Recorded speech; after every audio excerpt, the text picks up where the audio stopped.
share, and subscribe, and ring that little bell. Ring the little bell so you're notified when new videos drop, and they are dropping every day. If you're watching this on my alternative channel, thank you very much for finding me. That's very nice. I'm going to be reposting these on my main channel. I'm off that channel this week. If you look watching this in the future, I got a community strike. It was kind of BS. It was kind of BS, but what can you do? There's no appeals process, is there? So I'm offline. So I'm over here on my alternative channel on Rumble. If you can subscribe wherever you see me and share this video, that's really helpful. That's really, really helpful. We're doing a series about connecting to the infinite. This is a series for people, religiously minded folk, people who believe in God.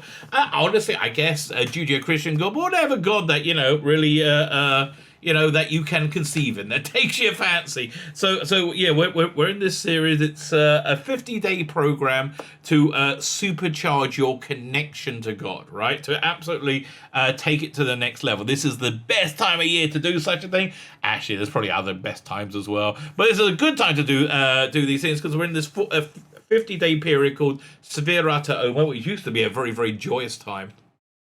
And it's the time between Passover and the Jewish holiday of Shavuot, where you can go up one level in spirituality every single day. Essentially, the Israelites were at 0 when they left Egypt in the Exodus, and each day they grew one level. They were at -49 before the Exodus, but let's not talk about that. Anyway, this period of time got somewhat corrupted because there was a huge academy of Bible scholars who all died of a terrible illness, a terrible plague that swept through them. And so this time is like a big mourning time. That's why I haven't trimmed my beard.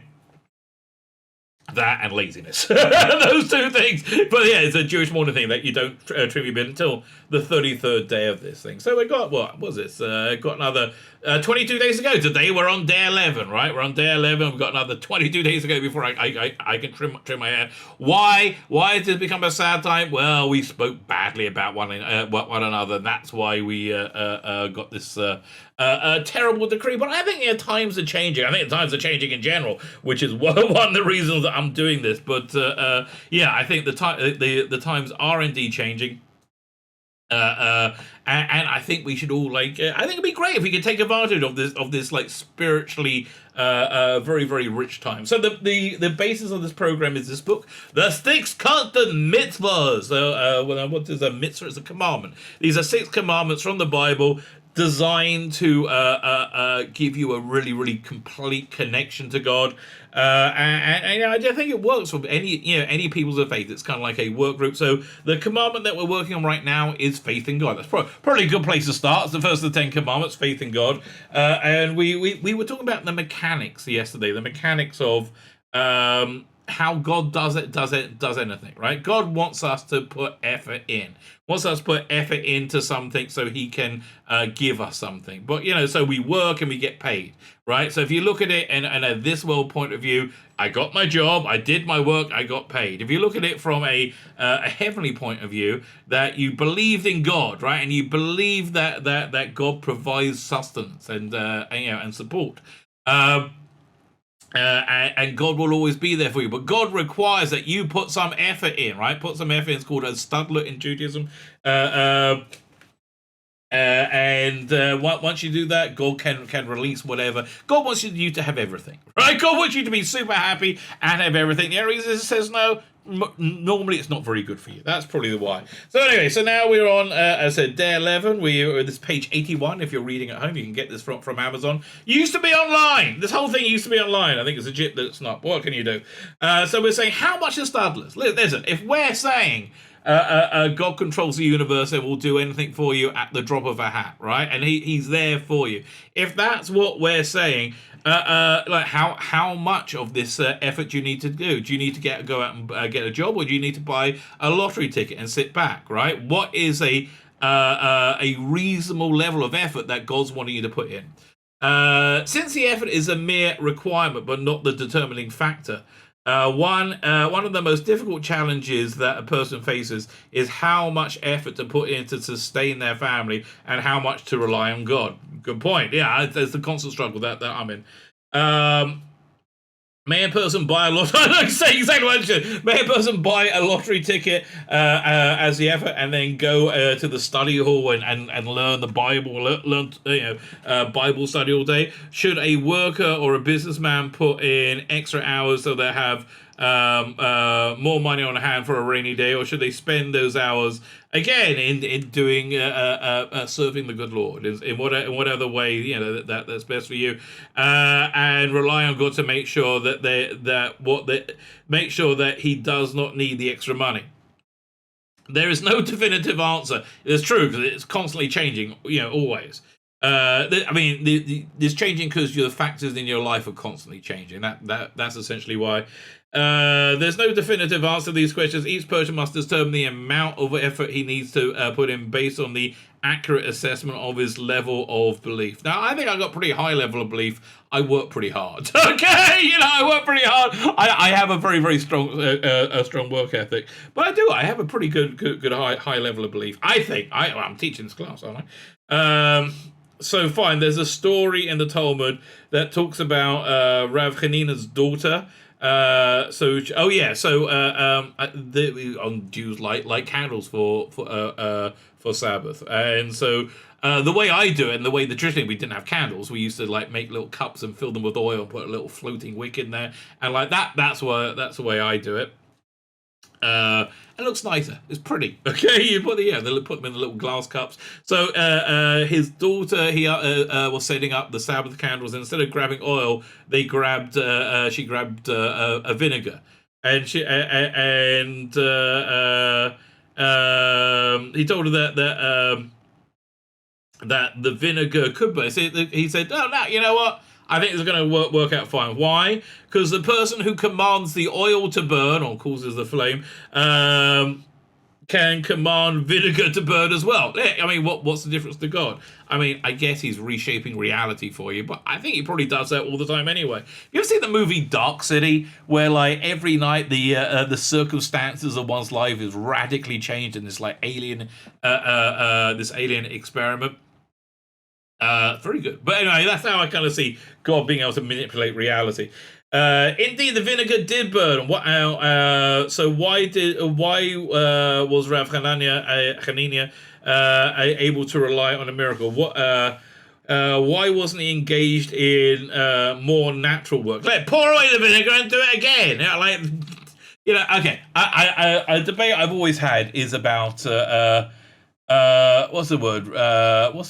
Revenge of the Sith, right? Revenge of the Sith. It is Revenge of the Sith. You had the Yoda Count Dooku fight, or is that Attack of the Clones? The Yoda Count Dooku fight. Anyway, so Yoda lumps around, he gets a little lightsaber, right? And then after the fight, he uses the Force to pick up his walking stick and walk again. The answer is you should only rely on miracles when you need to. Other than that, the stick works just fine. The good Lord made a miracle by giving you a stick. Why don't you use that?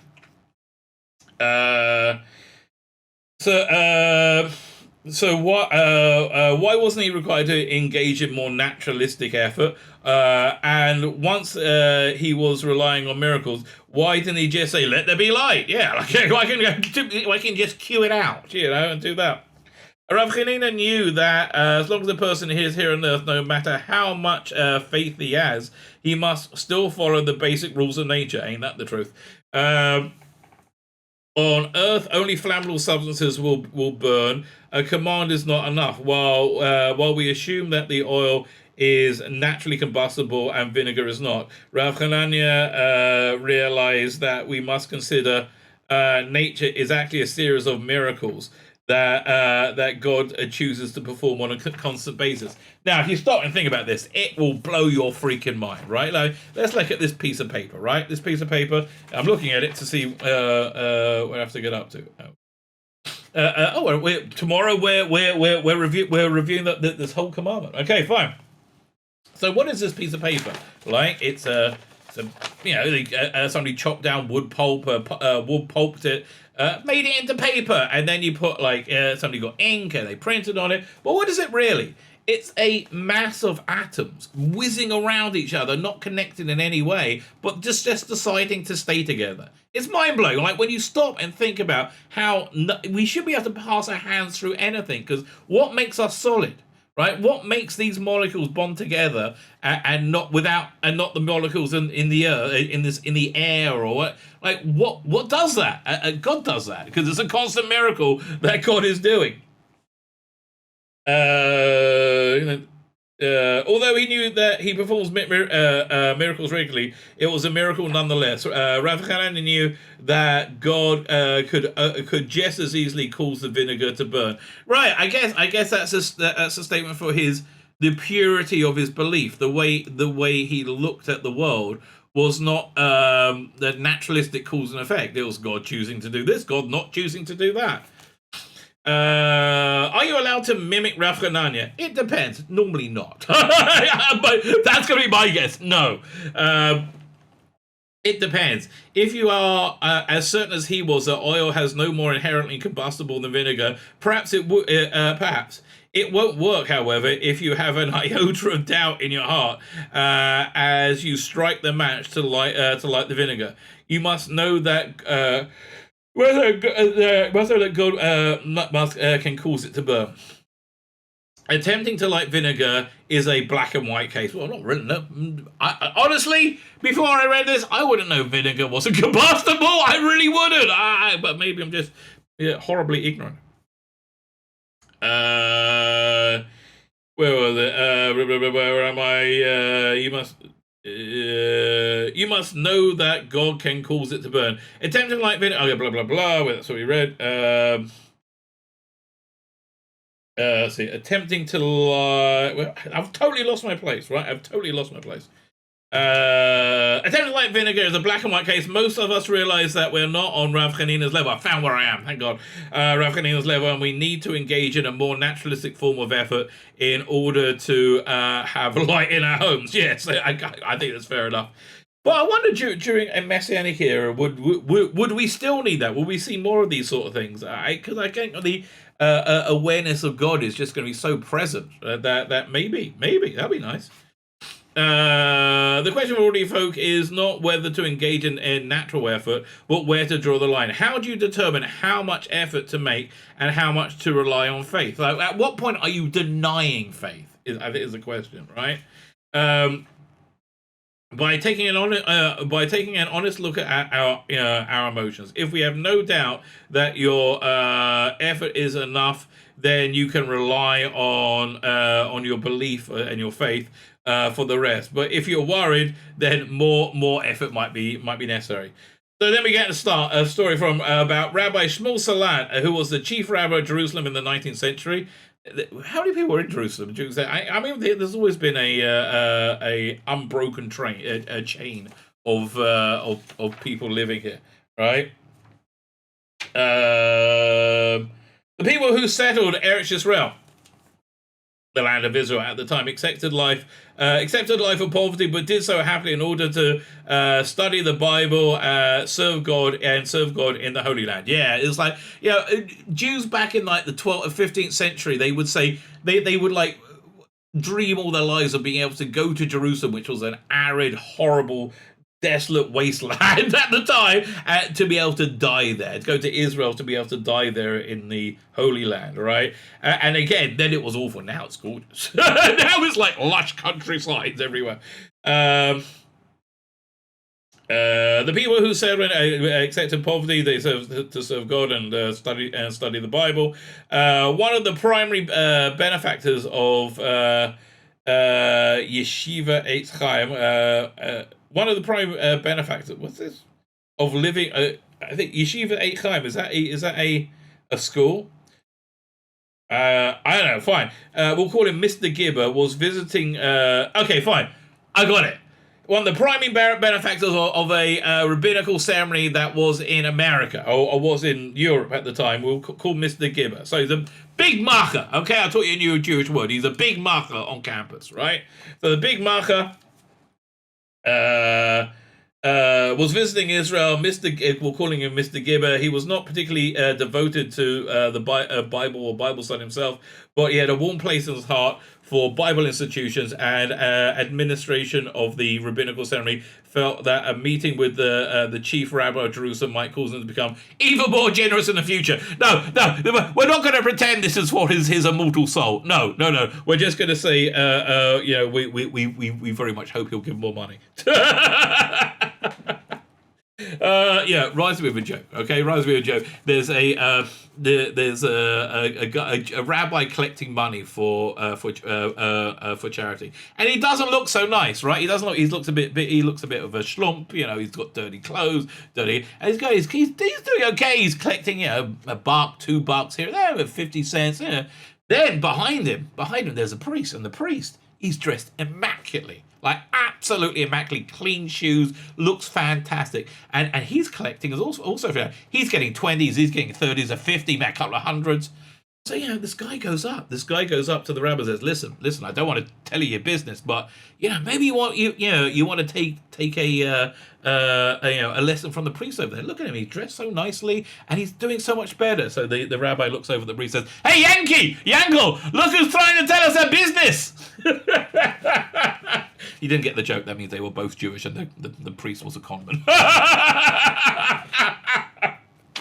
Anyway, the meeting was arranged, and Mr. Gibber was conversing with Rav Shmuel Salat, the scrawny Jerusalemite dressed in tattered clothes and a dusty hat. This is like, I can't believe I told the joke at that time.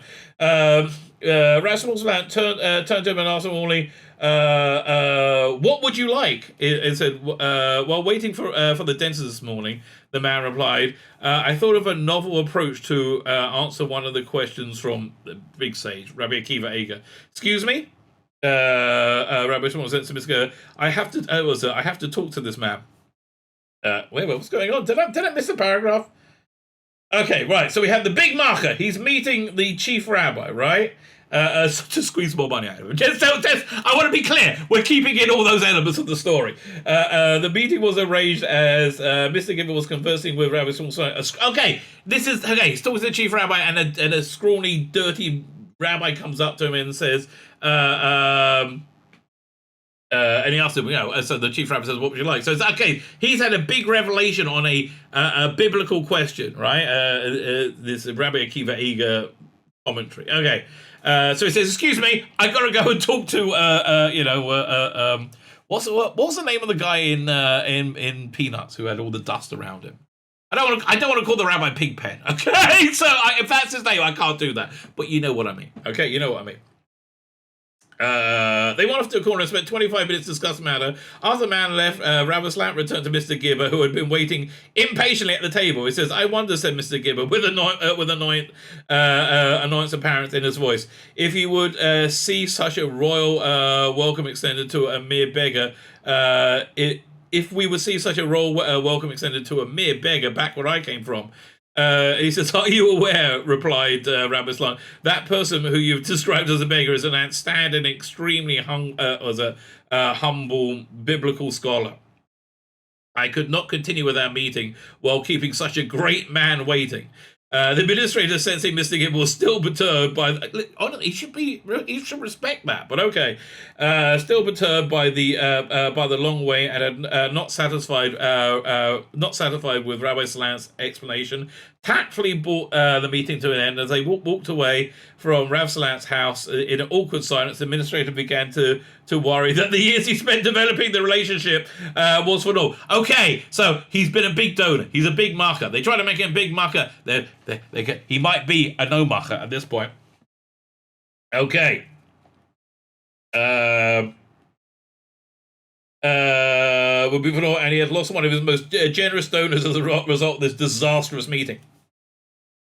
Thankfully, the story has an happy ending. That evening, the administrator asked Mr. Gibber to accompany him to the house of the scruffy-looking guy who interrupted them. They stood outside the house, peering through the window, and watched the man study with his children with so much joy and enthusiasm, despite the poverty that was evidence in their home. Mr. Gibber was so impressed with the sight that he pledged to support, to keep supporting the rabbinical ceremony, and even insisted on apologizing to the scholar for the insult. You know, when I was in rabbinical ceremony, we used to go to this place. You used to go. You go and eat at other people's houses for Sabbath. So we used to go to one of these like really poor people, right? Who was a huge biblical sage. And it was weird. It was like you're walking through like modern Jerusalem, and you go through a side street, and all of a sudden you're in like ancient Lithuania. It was so bizarre. But yeah, no, I mean like the warmth and the joy, right? The happiness of their life blows you away, and it really genuinely does. I think you get the same with Amish people, to tell you the truth. I all the ones I've met. But also, I could say the same about Mormons. So you know, okay, I guess it's not restricted to anyone in particular. True, that's it. True, Mr. Gibber didn't speak about the Jerusalem sage, the scruffy guy, with the proper respect. But did that warrant jeopardizing the stability of the rabbinical ceremony? Well, nobody did this on purpose, did they? Oh, he's saying for Rabbi Salan, the guy. Yeah, listen, you're gonna. You got the big marker there, right? How come you're turning away and talking to Scruffbot, even if he is, you know, a complete genius and sage? Apparently, to somebody of Rabbi Shmuel Salat's stature, human benefactors do not support religious institutions. God supports religious institutions. The benefactors, the donors, are merely messengers from God. If they are not respectful to the cause that they're upholding, God has other messengers who can step in, and this is really true. Yeah, it's if you ever give charity, I recommend everybody give charity. It doesn't matter how poor you are, right? I recommend everybody give charity. It's a merit. It's a great thing to be able to give charity, right? And it's like I was fortunate enough at some points in my life to have rather large sums that I had to administer and give to charity, and it's such an honor, right? It's so great, and it's such a blessing from God, right? So yeah, because that you're in the position to be able to do that. So if somebody, if so, why did the administrator placate Mr. Gibber? Well, it's a different person, but okay, I get the general idea. Anyone willing to live in Jerusalem in those days had to have a strong measure of faith in God, a connection to God. Shouldn't his faith in God precluded him from pandering to the man who didn't honor the biblical sage? In truth, Rabbi Shmuel, the administrator of the rabbinical ceremony, were both correct. The amount of effort a person must make is highly individualized. On Rabbi Shmuel Salat's level, pandering to a donor who did not respect biblical values was unnecessary level of effort. The administrator was worried. How would he replace the funds that Mr. Gibber was donating?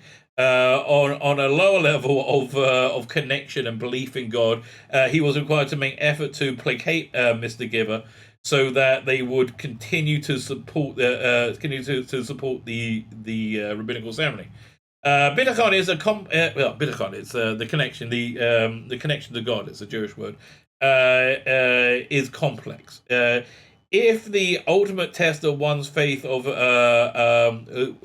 the ultimate test of one's level of faith, it is the ultimate test of one's level of faith. The person can easily. I'll give you an example, right? You notice there was a cut about 3-4 minutes ago in this video. That was because my phone rang. I think I probably got the beginning of it before I cut it off. I was like, why? What, God, really? I just want to make this video and move on. Like, what? Why?